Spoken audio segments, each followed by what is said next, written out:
Hello, welcome to this presentation. Last session we have completed about introduction part of the mold and mold making. And this session we are going to cover the characteristics of mold. So what is the importance of mold? How the mold should be? In what condition if the mold is right? If it is in right condition, how the products will be produced? If it is not in proper condition, if the mold is in not proper condition, how the castings will be produced. So let us know. So mold's characteristics. ಅಂದ್ರೆ ಒಂದು ಮಾಲ್ಡ್ನ ಗುಣಗಳು ಹೇಗಿರಬೇಕು. Characteristics ಅಂದ್ರೆ ಏನು? ಗುಣಲಕ್ಷಣಗಳು. Properties ಅಂದ್ರೆ ಲಕ್ಷಣಗಳು. Characteristics ಅಂದ್ರೆ ಏನು? ಗುಣಗಳು. ಅಂದ್ರೆ ಮಾಲ್ಡ್ದ ಗುಣಗಳು ಹೇಗಿರಬೇಕು. ಒಂದು ಒಳ್ಳೆ ಕ್ಯಾಸ್ಟ್ ಆಬ್ಜೆಕ್ಟ್ ನೀವು ಪ್ರೊಡ್ಯೂಸ್ ಮಾಡಬೇಕು ಅಂತಂದ್ರೆ ಒಂದು ಮಾಲ್ಡ್ ಹೇಗಿರ್ಬೇಕು ಅನ್ನೋದು ತಿಳ್ಕೋಬೇಕು ನಾವು. ಅಂದ್ರೆ in order to produce a good cast object, how the mould should be. So ಯಾವ ತರ ಮಾಲ್ಡ್ ಇರಬೇಕು ಅನ್ನೋದು ನಾವು ಈ ಒಂದು ಸೆಷನ್ ಅಲ್ಲಿ ತಿಳ್ಕೊಳ್ಳೋಣ. So in this mold characteristics, how the mold should be. First of all, you can see in this image there is a red hot condition of the molten metal. Okay, the metal is in liquid, pure liquid state. The metal is in liquid state. If that metal is in liquid state, if the temperature, what about the temperature? If we want to speak about the temperature, ಆ metal temperature ಹೇಗಿರಬೇಕು. ಆ metal ಇವಾಗ ನಾವು ತಗೊಂಡಾಗ ಒಂದು metal ಹೀಗಿದೆಯಪ್ಪ. So ಇದು ಒಂದು metal water bottle, ಇದು ಔಟ್ಸೈಡ್ ಬಂದ್ಬಿಟ್ಟು ಮೆಟಲ್. ನಾವು ಯಾವ್ದಾದ್ರು ಮೆಟಲ್ ಇರ್ಬೋದು ಅದು. ಸೊ ಈ ಒಂದು ಮೆಟಲ್ ಇದು ಸಾಲಿಡ್ ಸ್ಟೇಟ್ ಅಲ್ಲಿ ಇದೆ. ಇದು ಲಿಕ್ವಿಡ್ ಸ್ಟೇಟ್ ಅಲ್ಲಿ ಅಂತಂದ್ರೆ ಕನ್ವರ್ಟ್ ಆಗ್ಬೇಕು ಅಂದ್ರೆ ಇದನ್ನ ಏನ್ ಮಾಡ್ಬೇಕು, ನಾವು ಮೆಲ್ಟ್ ಮಾಡ್ಬೇಕು. ಅಂದ್ರೆ ಕಂಟಿನ್ಯೂಸ್ ಆಗಿ ಫರ್ನೆಸ್ ಅಲ್ಲಿ ಹೀಟ್ ಮಾಡ್ಬೇಕು. ಸೊ ಹೀಟ್ ಮಾಡಿದಾಗ ಏನಾಗುತ್ತೆ, ಮೆಟಲ್ ಮೆಲ್ಟ್ ಆಗುತ್ತೆ. ಸೊ ಮೆಲ್ಟ್ ಆಗಿದ್ದ ಮೆಟಲ್ ನ ತಗೊಂಡ್ ಬಂದು ಮತ್ತೆ ಒಂದು ಡಿಫ್ರೆಂಟ್ ಪ್ರಾಡಕ್ಟ್ಸ್ ನ ಅದನ್ನ ಪ್ರೊಡ್ಯೂಸ್ ಮಾಡಬಹುದು. Here you can see from the ladle the molten metal is poured. So ಆ molten metal ಅಂದ್ರೇನು, ಹೈಯೆಸ್ಟ್ ಟೆಂಪರೇಚರ್ ಇದ್ದು ಮೆಟಲ್ ಹೈ ಟೆಂಪರೇಚರ್ ಇರ್ತದೆ. ಅದು ಲಿಕ್ವಿಡ್ ಸ್ಟೇಟ್ ಇದೆ ಅಂತಂದ್ರೆ ಅದು ಹೈ ಟೆಂಪರೇಚರ್ ಇದೆ ಅಂತ ಅರ್ಥ. ಈಗ ಐರನ್ ಮೆಲ್ಟಿಂಗ್ ಪಾಯಿಂಟ್ ಎಷ್ಟು, 1537 ಡಿಗ್ರಿ ಸೆಂಟಿಗ್ರೇಡ್ ಸೆಲ್ಸಿಯಸ್. ಸೊ ಅದು ಮೆಲ್ಟಿಂಗ್ ಪಾಯಿಂಟ್. ಅದು ಆ ಒಂದು ಟೆಂಪರೇಚರ್ಗೆ ಮೆಟಲ್ ಮೆಲ್ಟ್ ಆಗಕ್ಕೆ ಸ್ಟಾರ್ಟ್ ಆಯ್ತಪ್ಪ ಅನ್ನೋದನ್ನ ಮೆಲ್ಟಿಂಗ್ ಪಾಯಿಂಟ್ ಅಂತ ಕರಿತೀವಿ ನಾವು. ಆ ಸೆಲ್ಸಿಯಸ್ ಅಷ್ಟು ಟೆಂಪರೇಚರ್ 1537 ಡಿಗ್ರಿ ಸೆಲ್ಸಿಯಸ್ ಅಷ್ಟು ಟೆಂಪರೇಚರ್ ಇದ್ದು. ಇವಾಗ ನಾರ್ಮಲಿ ಯೂಶಲಿ ಮನುಷ್ಯರಿಗೆ ಜ್ವರ ಬಂದಾಗ ಎಷ್ಟು ತೊಂದರೆ ಅನುಭವಿಸ್ತಾ ಇರ್ತಾರೆ, ತುಂಬಾ ಸಾಕಷ್ಟು ತೊಂದರೆ ಅನುಭವಿಸ್ತಾ ಇರ್ತಾರೆ. ದೇ ವಿಲ್ ಫೀಲ್ ಅನ್ಕಂಫರ್ಟ್, ಉಸಿರಾಟಕ್ಕೆ ತೊಂದರೆ ಆಗುತ್ತೆ, ಕೂತ್ಕೊಳಕ್ ಆಗಲ್ಲ. ಈ ತರ ಏನಕ್ಕೆ ಅಂತಂದ್ರೆ ಜ್ವರ ಬಂದಿರುತ್ತೆ ಅಂತ. ಜ್ವರ ಎಷ್ಟು ಟೆಂಪರೇಚರ್ ಇರ್ಬೋದು ಮನುಷ್ಯರಿಗೆ ಅಂತಂದ್ರೆ ಹಬ್ಬ ಅಂದ್ರೆ 101, 102, 103 ಡಿಗ್ರಿ ಫ್ಯಾರನ್ಹೀಟ್ ಹೇಳ್ತಾ ಇದ್ದೀನಿ ನಾನು. ಅದೇ ಸೆಲ್ಸಿಯಸ್ ಬಂದಾಗ ಅರೌಂಡ್ 50, 51, 52, 53 ಈ ತರ ಸೆಲ್ಸಿಯಸ್ ಇರುತ್ತೆ ಅಷ್ಟೇ. ಫ್ಯಾರನ್ಹೀಟ್ ಬಂದಾಗ ನಾವು ಚೆಕ್ ಮಾಡ್ಕೊಳಕ್ ಹೋಗಿರ್ತೀವಿ, ಡಾಕ್ಟರ್ ಕಡೆ ಹೋಗಿರ್ತೀವಿ. ಡಾಕ್ಟರ್ ಕಡೆ ಹೋದಾಗ ನಮಗೆ ಜ್ವರ ಎಷ್ಟಿದೆ ಅಂತ ಚೆಕ್ ಮಾಡ್ತಾರೆ. ಏನಿತ್ತು, ಥರ್ಮೋಮೀಟರ್ ಬಾಯಲ್ಲಿ ಇಟ್ಟು ಚೆಕ್ ಮಾಡ್ತಾರೆ. ಸೊ ಅವ್ರು ಹೇಳ್ತಾರೆ 101 ಡಿಗ್ರಿ ಫ್ಯಾರನ್ಹೀಟ್ ಇದೆ, 102 ಡಿಗ್ರಿ ಫ್ಯಾರನ್ಹೀಟ್ ಇದೆ, 103 ಡಿಗ್ರಿ ಫ್ಯಾರನ್ಹೀಟ್ ಇದೆ. ದಿಸ್ ಇಸ್ ಏನಂತ ಅರ್ಥ, ನಿಮಗೆ ಜ್ವರ ಇದೆ ಅಂತ ಅರ್ಥ. ಸೊ ನಾರ್ಮಲ್ ಎಷ್ಟು ಬೇಕು ಪರ್ಸನ್ಗೆ, ಮನುಷ್ಯನ್ಗೆ 97.2 is a normal body temperature. ಅದು ಬಾಡಿ ಟೆಂಪರೇಚರ್ 97.2 ಫ್ಯಾರನ್ಹೀಟ್, ಮತ್ತೆ ಡಿಗ್ರಿ ಸೆಲ್ಸಿಯಸ್ ಅಲ್ಲ, ಫ್ಯಾರನ್ಹೀಟ್. ಸೊ ಅಷ್ಟು temperature that is normal. So ಇದಕ್ಕಿಂತ ಹೆಚ್ಚಾಯ್ತಾ ಹೋಯ್ತು ಅಂತಂದ್ರೆ ಸೊ ಈ ಸಫರಿಂಗ್ ಫ್ರಮ್ ಫೀವರ್ ಅಂತ ಹೇಳ್ತೀವಿ ನಾವು. ಸೊ ಆ ಟೆಂಪರೇಚರ್ಗೆ ಮನುಷ್ಯ ತಡ್ಕೊಳಕ್ ಆಗಲ್ಲ ಅಂತಂದ್ರೆ he is working with how much temperature, minimum of 600 degree Celsius. 600 degree Celsius ಒಂದು ಮಿನಿಮಮ್ ಸಣ್ಣ ಮೆಟಲ್ ಆಗಿರ್ಬೋದು, ಅದು ಮೆಲ್ಟಿಂಗ್ ಪಾಯಿಂಟ್ 600 ಡಿಗ್ರಿ ಸೆಲ್ಸಿಯಸ್ ಇರುತ್ತೆ. ಆ ಒಂದು 600 ಡಿಗ್ರಿ ಸೆಲ್ಸಿಯಸ್ ವರೆಗೂ ಪರ್ಸನ್ ವರ್ಕ್ ಮಾಡ್ತಿರ್ತಾನೆ, ಆ ಟೆಂಪರೇಚರ್ ಹತ್ರ ವರ್ಕ್ ಮಾಡ್ತಿರ್ತಾನೆ. ಸೊ ಇದ್ರದ್ದು ಟೆಂಪರೇಚರ್ ಏನಿರ್ತದಪ್ಪ ಇಲ್ಲಿ ಫಾರ್ ಎಕ್ಸಾಂಪಲ್ ಅಂತಂದ್ರೆ ಒಂದು ಐರನ್ ತಗೊಂಡಿಲ್ಲ ಅಂತಂದ್ರೆ ಇದು ಮೆಲ್ಟಿಂಗ್ ಟೆಂಪರೇಚರ್ ಎಷ್ಟು ಇರುತ್ತೆ, 1537 ಡಿಗ್ರಿ ಸೆಲ್ಸಿಯಸ್ ಇರುತ್ತೆ. ಸೊ ಅಷ್ಟು ಟೆಂಪರೇಚರ್ ಹತ್ರ ವರ್ಕ್ ಮಾಡ್ತಿದ್ದೇನೆ ಅಂತಂದ್ರೆ person. What about the mould? So ಆ ಮೋಲ್ಡ್ ಇವಾಗ ಇಲ್ಲಿಂದ ಮೋಲ್ಟನ್ ಮೆಟಲ್ ಪಾಸ್ ಆಗ್ತಿದೆ ಅಂದ್ರೆ ಮೋಲ್ಡ್ ಒಳಗಡೆ ಕ್ಯಾವಿಟಿ ಇದೆ. ಸೊ ಕ್ಯಾವಿಟಿ ಒಳಗಡೆ ಮೋಲ್ಟನ್ ಮೆಟಲ್ ಪಾಸ್ ಆಗ್ಬೇಕು. And also here you can see the riser. So ಇಲ್ಲಿ ಮೆಟಲ್ ಫ್ಲೋ ಆಗ್ತಿದೆ, ಪೋರ್ ಮಾಡ್ತಾ ಇದೀವಿ. ಇಲ್ಲಿಂದ ಏನ್ ಗೊತ್ತಾಗುತ್ತೆ, ಮೆಟಲ್ ಫಿಲ್ಅಪ್ ಆಗಿದೆನಾ ಇಲ್ಲ ಅಂತ ಇಲ್ಲಿ ರೈಸ್ ಆಗುತ್ತೆ ಮಾಲ್ಟನ್ ಮೆಟಲ್. ಇಲ್ಲಿ ರೈಸ್ ಆಗಿದೆ ಅಂತಂದ್ರೆ ಇಲ್ಲಿ ಹಾಕಿರೋದು ಇಲ್ಲಿ ರೈಸ್ ಆಯ್ತಪ್ಪ ಅಂತಂದ್ರೆ ಏನರ್ಥ? The mould cavity is completely filled ಅಂತ ಅರ್ಥ. ಸೊ ಇಲ್ಲಿ ಇನ್ನ ಫಿಲ್ಅಪ್ ಆಗಿಲ್ಲ ಅಂತ ನೋಟಿಸ್ ಆಗ್ತಾ ಇದೆ ಇಲ್ಲಿ. ಸೊ ಮಾಲ್ಟನ್ ಮೆಟಲ್ ಇಲ್ಲಿ ಫಿಲ್ಅಪ್ ಆಗ್ತಾ ಇದೆ, ಕಂಟಿನ್ಯೂಸ್ ಆಗಿ ಹಾಕ್ತಾ ಇದ್ವಿ. ಬಟ್ ಇಲ್ಲಿ ಮಾಲ್ಟನ್ ಮೆಟಲ್ ರೈಸ್ ಆಗಿಲ್ಲ ಅಂದ್ರೆ ಅರ್ಥ ಏನು? ಇನ್ನ ಕಂಟಿನ್ಯೂಸ್ ಆಗಿ ಫ್ಲೋ ಆಗ್ತಾ ಇದ್ರು ಇನ್ನ ಕಂಪ್ಲೀಟ್ ಆಗಿ ಮಾಲ್ಟನ್ ಮೆಟಲ್ ಫಿಲ್ಅಪ್ ಆಗಿಲ್ಲ ಅಂತ ಅರ್ಥ. ಅಂಡ್ ಇಲ್ಲಿ ಏನಪ್ಪಾ ನನ್ನ ಉದ್ದೇಶ ಏನು ಅಂತಂದ್ರೆ, so the molten metal having highest temperature. Okay, ನಮ್ ಮನುಷ್ಯರಿಗೆ ಅಷ್ಟು ತಡ್ಕೊಳಕ್ ಆಗಲ್ಲ ಅಂದ್ರೆ ತಡ್ಕೋಬೇಕು ಅಂದ್ರೆ ಇಟ್ ಶುಡ್ ವಿತ್ಸ್ಟ್ಯಾಂಡ್. ಯಾವುದು? Mould. The mould should withstand the temperature. ಅಷ್ಟು ಟೆಂಪರೇಚರ್ ಅಂದ್ರೆ 1000 ಡಿಗ್ರಿ ಸೆಲ್ಸಿಯಸ್ ಇದ್ದು ಟೆಂಪರೇಚರ್ ಈ ಮೌಲ್ಡ್ ವಿತ್ಸ್ಟ್ಯಾಂಡ್ ಮಾಡ್ಬೇಕು ಅಂದ್ರೆ ತಡ್ಕೋಬೇಕದು. ಅಷ್ಟು ಟೆಂಪರೇಚರ್ ತಡ್ಕೊಳ್ಳೋ ಶಕ್ತಿ ಇರಬೇಕು. ಯಾವುದಕ್ಕೆ? ಮೌಲ್ಡ್ಗೆ. So that means a mould must have high refractiveness to withstand high heat of molten metal. High heat of ಇದಕ್ಕೆ ಹೈ ಹೀಟ್ ಇರ್ತದೆ. ಅಷ್ಟು ಟೆಂಪರೇಚರ್ ಯಾವ ತಡ್ಕೋಬೇಕು? Mould should sustain. ಆ ಮೋಲ್ಡ್ ವಿತ್ಸ್ಟ್ಯಾಂಡ್ ಮಾಡ್ಬೇಕು, ಅಷ್ಟು ಟೆಂಪರೇಚರ್ ನ ವಿತ್ಸ್ಟ್ಯಾಂಡ್ ಮಾಡ್ಬೇಕಾಗುತ್ತೆ. Okay, next it must be hard such that it will not disturb the cast object. ಏನಂತ? ಈ ಒಂದು ಮೋಲ್ಡ್ ಹಾರ್ಡ್ ಇರಬೇಕು. ಇಲ್ಲಿ ನೋಡಿ ಏನ್ ಮಾಡ್ತಾ ಇದ್ದಾನೆ ಈ ಫೌಂಡ್ರಿ ಮ್ಯಾನ್ ಈಸ್ ರಾಮಿಂಗ್. ಈ ಒಂದು ರ್ಯಾಮರ್ ಅನ್ನೋದು ಒಂದು ಟೂಲ್. ಇದು ಟೂಲ್ ಯೂಸ್ ಮಾಡ್ಕೊಂಡು ಕಂಪ್ಲೀಟ್ ಆಗಿ ಲೂಸ್ ಸ್ಯಾಂಡ್ ಇದೆ ನಾವು ಫಿಲ್ಅಪ್ ಮಾಡಿದೀವಿ. ಇಲ್ಲಿ ಸ್ಯಾಂಡ್ ನ ಫಿಲ್ಅಪ್ ಮಾಡ್ಬಿಟ್ಟು ನಾವು ಇದನ್ನ ಸುಮ್ಮನೆ ಹಾಗೆ ಬಿಟ್ರೆ ಏನಾಗುತ್ತೆ? ಲೂಸ್ ಆಗಿರುತ್ತೆ sand. It will not be compress ಆಗಿರಲ್ಲ.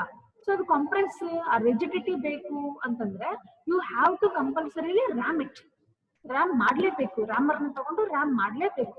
ಸೊ ಅಂತಂದಾಗ ಮಾತ್ರ that loose sand will be compacted and it will be compressed.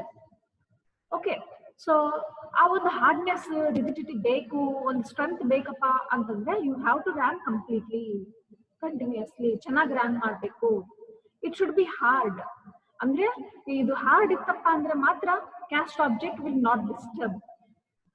Caste objects ಇನ್ನೂ ಡಿಸ್ಟರ್ಬ್ ಆಗಲ್ಲ. ಇಲ್ಲ ಅಂದ್ರೆ ಹಾರ್ಡ್ ಇಲ್ಲ ಅಂದ್ರೆ ಲೂಸ್ ಇತ್ತಪ್ಪ ಸಾಫ್ಟ್ ಇತ್ತಪ್ಪ ಅಂದ್ರೆ cast object of course it gets disturb. ಇನ್ನು ಒಂದು ಇಲ್ಲಿ ನೋಡಿ, it must have good strength to withstand the molten metal. ಇಲ್ಲಿ ನೋಡಿ, ಈಗ ಮಾಲ್ಟನ್ ಮೆಟಲ್ ಹಾಕ್ತಾ ಇದೀವಿ ಇಲ್ಲಿ ಮೋಲ್ಡ್ ಕ್ಯಾವಿಟಿಯಲ್ಲಿ. Through pouring cup the molten metal is passing into the mould cavity. ಹೌದಾ? So the mould must have good strength to withstand the molten metal. ಅಂದ್ರೆ ಏನು? ಮಾಲ್ಟನ್ ಮೆಟಲ್ಗೆ ವೇಟ್ ಇದ್ದೇ ಇರುತ್ತೆ, ಅದ್ರದ್ದು ಡೆನ್ಸಿಟಿ ಇರುತ್ತೆ, ಅದಕ್ಕೊಂದು ವೇಟ್ ಇರ್ತದೆ, ವಜ ಇರುತ್ತೆ. ಆ ವಜನ ಈ ಒಂದು ಮೋಲ್ಡ್ ತಡ್ಕೋಬೇಕು. ಅಷ್ಟೊಂದು ಶಕ್ತಿ ಇರ್ಬೇಕು, ಅದಕ್ಕೆ ಅಷ್ಟು ಸ್ಟ್ರೆಂತ್ ಇರಬೇಕು ಮೋಲ್ಡ್ಗೆ.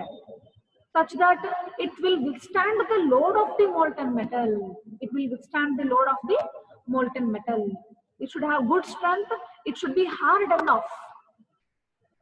ಹಾರ್ಡ್ ಇತ್ತಪ್ಪ ಅಂದ್ರೆ ಆ ಒಂದು ಕ್ಯಾಸ್ಟ್ ಆಬ್ಜೆಕ್ಟ್ ಯಾವುದೇ ತರ ಡಿಸ್ಟರ್ಬೆನ್ಸ್ ಆಗಲ್ಲ. ಒಂದ್ ವೇಳೆ ಹಾರ್ಡ್ ಇಲ್ಲ ಸಾಫ್ಟ್ ಇತ್ತಪ್ಪ ಅಂದ್ರೆ cast object will get disturbed.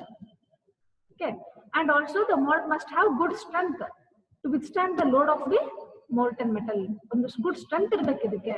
ಯಾಕೆ? ಮಾಲ್ಟನ್ ಮೆಟಲ್ ಹಾಕ್ತಾ ಇದ್ದೀರಾ, it has some density, it has some wait.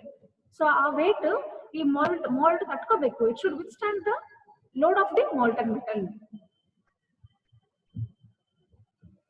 Next, it must possess good permeability. Good permeability ಅಂದ್ರೇನು? Permeability is a property of a molding sand. It is a property of a molding sand. Permeability ಅದೇನ್ ಅರ್ಥ ಏನು ಅಂದ್ರೆ escaping of the gases. Escape of the gases. ಇವಾಗ ಇಲ್ಲಿ mould cavity ಇದೆ. ಈ mould cavity ಇಲ್ಲಿನೂ ಇದೆನಾ ಮೋಲ್ಡ್ ಕ್ಯಾವಿಟಿ. ಈ ಮೋಲ್ಡ್ ಕ್ಯಾವಿಟಿಯಲ್ಲಿ ಮಾಲ್ಟನ್ ಮೆಟಲ್ ಹಾಕ್ತಾರೆ. ಓಕೆ, ಸೊ ಮಾಲ್ಟನ್ ಮೆಟಲ್ ಹಾಕಿದ ತಕ್ಷಣ there mold gases will be released. ಈ mold gases ರಿಲೀಸ್ ಆಗುತ್ತೆ ಇಲ್ಲಿ. ಈ ಒಂದು ಏರಿಯಾದಲ್ಲಿ ಮೋಲ್ಡ್ ಗ್ಯಾಸಸ್ ರಿಲೀಸ್ ಆದಾಗ that should be sent outside to the atmosphere. ಆ ಒಂದು ಅಟ್ಮಾಸ್ಫಿಯರ್ಗೆ ಬಿಟ್ಬಿಡ್ಬೇಕು ಅದನ್ನ, ಯಾವ್ದನ್ನ ಮೋಲ್ಡ್ ಗ್ಯಾಸಸ್. ಒಂದ್ ವೇಳೆ ಬಿಟ್ಟಿಲ್ಲಪ್ಪ ಅಂತಂದ್ರೆ ಆ ಮೋಲ್ಡ್ ಗ್ಯಾಸಸ್ ಏನಾಗುತ್ತೆ, that will be remain inside the mold itself, mold ಒಳಗಡೆನೆ ಉಳ್ಕೊಂಡ್ಬಿಡುತ್ತೆ. So that leads to defects in castings, that leads to defects in castings. ಅದಕ್ಕೆ ನಾವು ಅದನ್ನ ಅವಾಯ್ಡ್ ಮಾಡ್ಬೇಕು ಅಂತಂದ್ರೆ ಆ ಡಿಫೆಕ್ಟ್ಸ್ ಅರೈಸ್ ಆಗಬಾರ್ದು. ಇಂಟರ್ನಲ್ ಪೋರೋಸಿಟೀಸ್, ಇಂಟರ್ನಲ್ ಕ್ರ್ಯಾಕ್ಸ್ ಆಗಿರ್ಬೋದು, ಇಂಟರ್ನಲ್ ಕ್ಯಾವಿಟೀಸ್ ಆಗಿರ್ಬೋದು, ಎಕ್ಸ್ಟರ್ನಲ್ ಕ್ಯಾವಿಟೀಸ್ ಆಗಿರ್ಬೋದು. So all that can be avoided by providing the vent holes. ಇಲ್ಲಿ ನೋಡಿ, ವೆಂಟ್ ಹೋಲ್ಸ್ ಪ್ರೊವೈಡ್ ಮಾಡಿದೀವಿ such that whatever the mold gases which are released during the process that will be sent out. ಈ ತರ ಒಂದು ಸಣ್ಣ hole ಮುಖಾಂತರ mould gases atmosphere ಗೆ escape ಆಗ್ಬಿಡುತ್ತೆ. ನಾವು ವೆಂಟ್ ಹೋಲ್ಸ್ ನ ಪ್ರೊವೈಡ್ ಮಾಡಲೇಬೇಕು. ವೆಂಟ್ ಹೋಲ್ಸ್ ನ ಪ್ರೊವೈಡ್ ಮಾಡಿದ್ರೆ ಮಾತ್ರ ಮೋಲ್ಡ್ ಗ್ಯಾಸಸ್ ರಿಲೀಸ್ ಆಗುತ್ತೆ. If not, what happens, the mould gases will remain inside the mould cavity itself and leads to cavities in the castings. And also next, it must resist metal penetration into the mold walls. So not only ಇಲ್ಲಿ ನೋಡಿ, ನಾವು ಈ ಕಡೆ ಎಲ್ಲ mold ನ ನಾವು complete ಆಗಿ hard ಆಗಿ ಸ್ಟ್ರೆಂತ್ ಆಗಿ ಮೇಂಟೈನ್ ಮಾಡ್ತೀವಿ. What about the mold walls? ಈ mold ವಾಲ್ಗೂ ಒಂದು ಸ್ಟ್ರೆಂತ್ ಇರಬೇಕು ತಾನೆ ಕಂಪ್ಲೀಟ್ ಆಗಿ. ಈ ಸರ್ಫೇಸ್ ಅಲ್ಲಿ, ಈ ಒಂದು ಕ್ಯಾವಿಟಿ ಸರ್ಫೇಸ್ ಅಲ್ಲಿ ಕೂಡ ನಮ್ಗೆ mold ಸ್ಟ್ರೆಂತ್ ಇರಬೇಕು. mold should have also strength here, not only in this area. ಈ ಏರಿಯಾದಂದೇ ಅಲ್ಲ, ಈ ಮೋಲ್ಡ್ ಕ್ಯಾವಿಟಿ ಇರುತ್ತಲ್ಲ, ಆ ಕ್ಯಾವಿಟಿಯಲ್ಲಿ ಕೂಡ ಸ್ಟ್ರೆಂತ್ ಇರಬೇಕು, ಹಾರ್ಡ್ನೆಸ್ ಇರಬೇಕು. ಒಂದ್ ವೇಳೆ ಇಲ್ಲ ಅಂತಂದ್ರೆ ಏನಾಗುತ್ತೆ, ಮೆಟಲ್, ಮೋಲ್ಟನ್ ಮೆಟಲ್, ಒಂದ್ ವೇಳೆ ನಮ್ಗೆ ಆ ಒಂದು ಪವರ್ ಇಲ್ಲ ಅಂತಂದ್ರೆ ಆ ಮೋಲ್ಟನ್ ಮೆಟಲ್ ಹಾಕಿದಾಗ ಎಲ್ಲಿ ಬೇಕಾರಲ್ಲಿ ಫ್ಲೋ ಆಗ್ಬಿಡುತ್ತೆ. ಯಾಕಂದ್ರೆ ಫ್ಲೋಬಿಲಿಟಿ ಇರುತ್ತೆ, ಫ್ಲೋಬಿಲಿಟಿ ಪ್ರಾಪರ್ಟಿ ಇರುತ್ತೆ ಅದಕ್ಕೆ. ಯಾವುದಕ್ಕೆ? ಮೆಟಲ್ಗೆ. metal has a flowability property, liquid metal has a flowability property. So ಆ ಒಂದು ಪ್ರಾಪರ್ಟಿ ಇರೋ ಕಾರಣದಿಂದ ಎಲ್ಲಾದ್ರೂ ಎಲ್ಲಿ ಬೇಕಾರಲ್ಲಿ ಹೋಗ್ಬಿಡುತ್ತೆ ಮೋಲ್ಟನ್ ಮೆಟಲ್, ಒಂದ್ ವೇಳೆ ಸ್ಟ್ರೆಂತ್ ಹಾರ್ಡ್ನೆಸ್ ಇಲ್ಲಪ್ಪ ಅಂತಂದ್ರೆ. ಸೊ ಇಟ್ ಮಸ್ಟ್ ರೆಸಿಸ್ಟ್ ಅಂದ್ರೆ ಯಾವುದು? Mould must resist metal penetration. ಈಗ ಒಂದು ಎಕ್ಸಾಂಪಲ್ ಕೊಡ್ತೀನಿ.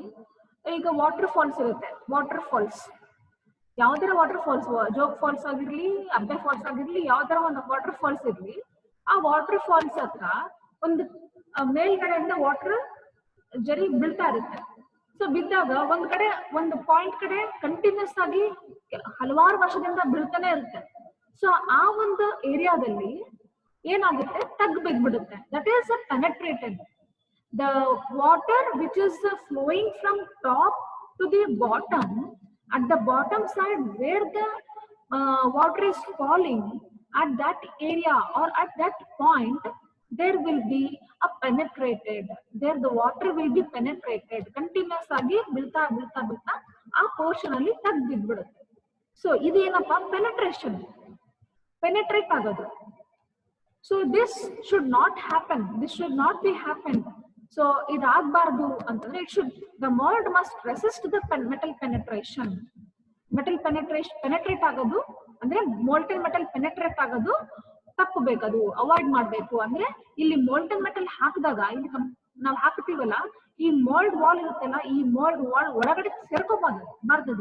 It should have good enough strength to resist the penetration. ನಾವು ಒಂದು ಹಾಕ್ತಿದೀವಿ ಅಂತಂದ್ರೆ, ನಾವು ಮೋಲ್ಟನ್ ಮೆಟಲ್ ಹಾಕ್ತಿದೀವಿ ಅಂತಂದ್ರೆ ಅದಕ್ಕೊಂದು ಲೋಡ್ ಇರುತ್ತೆ, ಅದಕ್ಕೊಂದು ಫೋರ್ಸ್ ಇರುತ್ತೆ. ಆ ಫೋರ್ಸ್ ಇಂದ ಮೆಟಲ್ ಪೆನೆಟ್ರೇಟ್ ಆಗಿ ಸುತ್ತಮುತ್ತ ಹೋಗ್ಬಾರ್ದು. ಸೊ ಎಲ್ಲಿ ಇರ್ಬೇಕು, ಯಾವ ಜಾಗದಲ್ಲಿ ಎಷ್ಟು ಡಿಸೈರ್ಡ್ ಶೇಪ್ ನ ನಾವು ಕೊಟ್ಟಿದೀವಿ, ಆ ಡಿಸೈರ್ಡ್ ಶೇಪ್ ಅಲ್ಲಿ ಮಾತ್ರ ಮೆಟಲ್ ಫ್ಲೋ ಆಗಿ ಸಾಲಿಡಿಫೈಡ್ ಆಗ್ಬೇಕು. ಸೊ ಒಂದ್ ವೇಳೆ ರೆಸಿಸ್ಟ್ ಮಾಡಿಲ್ಲ ಅಂತಂದ್ರೆ ಏನಾಗುತ್ತೆ, ಮೆಟಲ್ ಎಲ್ಲಿ ಬೇಕಾರಲ್ಲಿ, ಮೋಲ್ಟನ್ ಮೆಟಲ್ ಎಲ್ಲಿ ಬೇಕಾರಲ್ಲಿ ಹೋಗ್ಬಿಡುತ್ತೆ. So it should be having good strength, good hardness and permeability also. So coming to the part of multiple choice questions, which of the following is not counted as the mold characteristics? Possession of strength, possession of refractoriness, resist corrosion, resist metal penetration. ಅಂದ್ರೆ it ಮೋಲ್ಡ್ಗೆ ಯಾವ characteristics ಇರಬೇಕು ಅಂತ ಹೇಳ್ತಾರೆ. Strength ಇರಬೇಕು, ರಿಫ್ರಾಕ್ಟಿವ್ನೆಸ್ property ಇರಬೇಕು, and also it should resist the metal penetration. ಇವಾಗ ತಿಳ್ಕೊಂಡ್ ಬಂದ್ವಿ. ಮೆಟಲ್ ಪೆನೆಟ್ರೇಷನ್ ರೆಸಿಸ್ಟ್ ಮಾಡಬೇಕು ಅನ್ನೋದು. ರೆಸಿಸ್ಟ್ ಕೊರೋಷನ್ ಅಂತಂದಾಗ ಅದು ತುಕ್ ಹಿಡಿಯೋದಾಗುತ್ತೆ. So it is not all related to the topic. So option is c, resist corrosion. And next, which of the following material is not used for mold making? Mold making ಗೆ ಯಾವ್ದನ್ನ use ಮಾಡಲ್ಲ? Iron, zinc, mild steel, alloy steel? It is zinc. Next, a mold must possess good strength, good permeability, resist metal penetration, all of these ಅಂತ ಕರೀತಾರೆ. So a mold must have good strength, good permeability ಇರಬೇಕು, and also resist metal penetration. So all of this is the answer. Thank you.